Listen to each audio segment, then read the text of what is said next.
My aspiration to start off is to keep the harbour clean and the environment clean of all the waste. Obviously, there's a lot of waste involved when you've got a commercial fishing harbour, a working commercial fishing harbour. Reduce of plastics in the harbour, the dumping of oil and diesel into the harbour environment. And I'm definitely looking into that, and I would like to limit that as far as I can possible. We can, and to accommodate the people at the same time. It is a commercial fishing harbour, so I have to keep everyone happy, and the fish.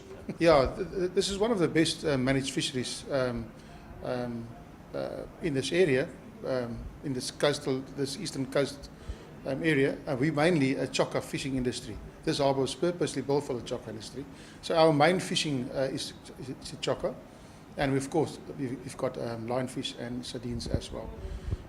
So that's basically what this harbour is all about and what we fish over here. Yeah, basically to manage what people dump overboard outside the harbour area is a bit of a difficult thing to manage.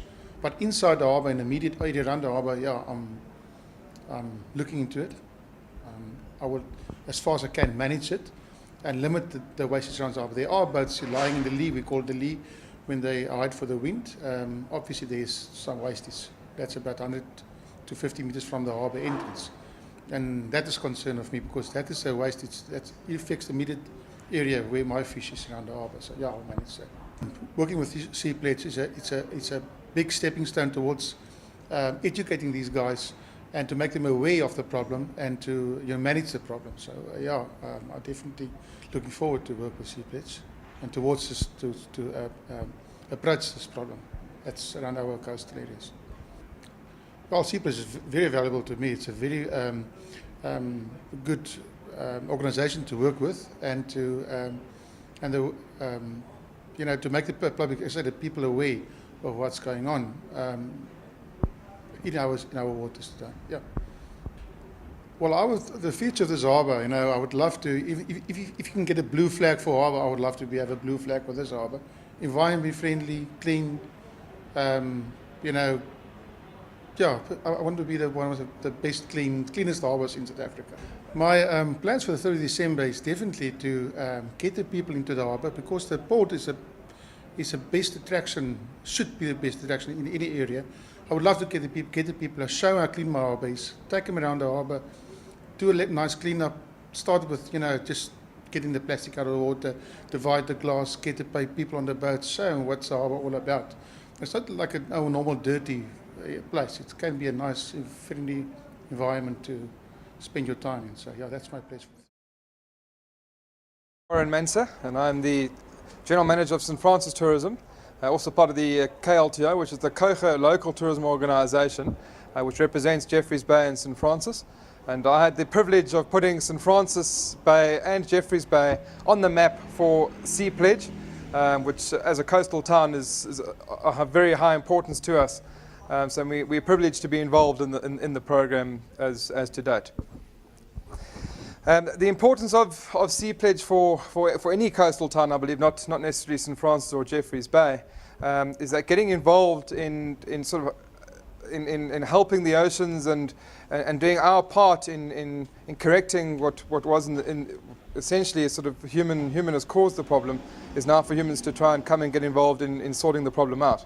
And it can be from something small by picking up litter off a beach, to getting more involved in big industries or fisheries, chokka industry, which is very big in our area. Just making sure that everything is done so that my children, their children one day, and yours will be able to have fish for dinner and obviously be able to swim in a clean ocean and enjoy the beauties of our coast.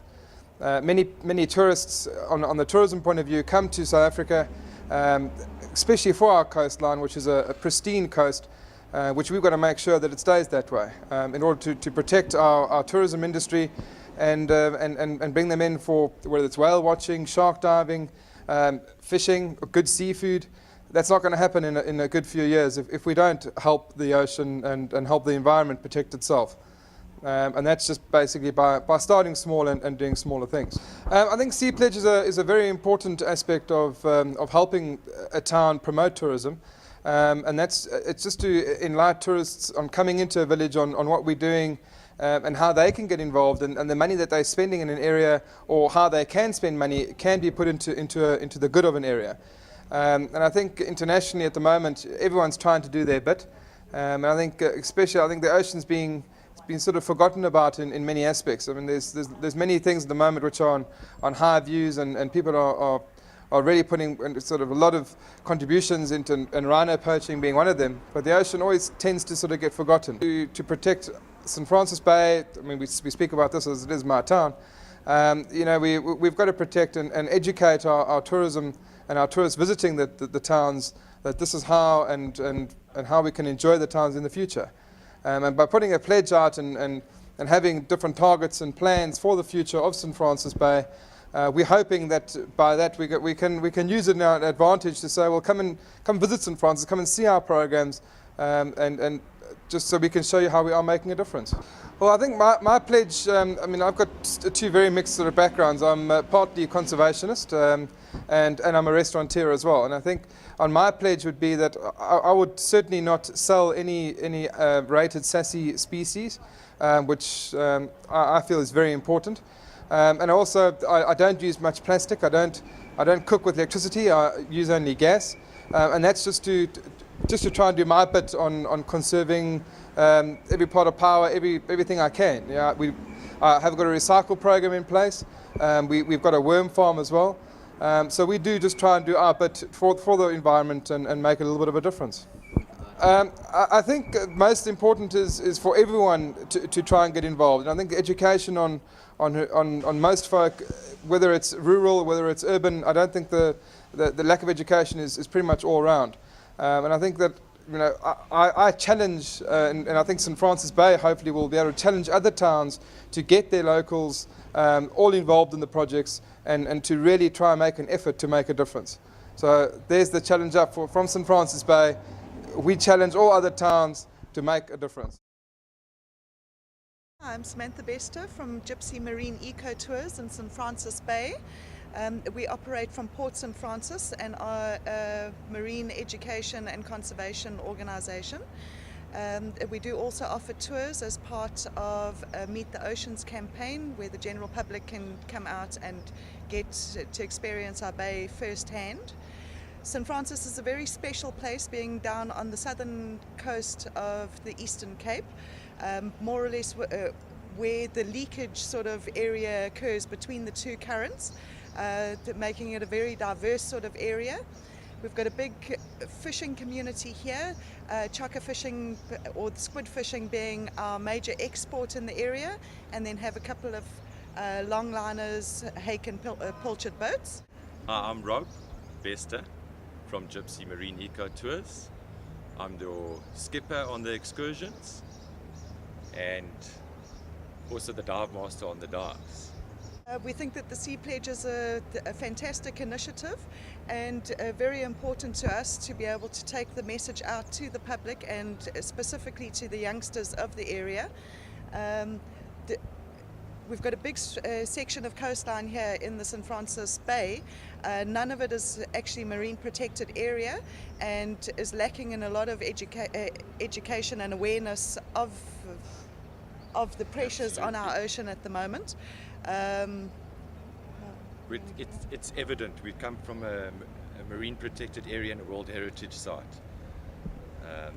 into this area, and we can see it's needed here. This is actually tailor-made for what we're doing, and it's a very good strategic fit. Well, listening to your presentation last night, very enlightening, very informative, and a holistic approach to conservation, where you're taking into the account the socio-economic impacts, etc. But when I walk around on the beach here, the evidence is in my face just about every time I go to the beach, where I'm finding dead sharks, lots of plastic, dead penguins, and without having a marine protected area in close proximity, we feel that becomes the onus or the responsibility of us who are actually using the ocean. The chokka industry is well managed as far as the fishing industry. It's a dedicated sort of fishing practice where there's not much bycatch and that sort of thing happening. It is also closed over spawning periods and that sort of thing to protect the local chokka population. The biggest problem we have with the chokka industry at this stage is pollutants being put back into the ocean, which during chokka season is evident on any beach that you go to with the amount of plastics and debris washing up on the beach. I feel it very important that the businesses and local public get involved in the Sea Pledge from St. Francis's point of view. The nice thing about the program is that any money raised through the Sea Pledge fund stays in the area and gets used for education or skills development or whatever project we want to put together at the time. From Gypsea Marine Ecotours side of things, we would like to take on the business challenge and start the pledge with R1,000, and we are going to be challenging any other business to either match or better our pledge, and we look forward to seeing you all on board soon. Sea Pledge for our oceans, for our future and for the planet, and I think Sea Pledge rocks.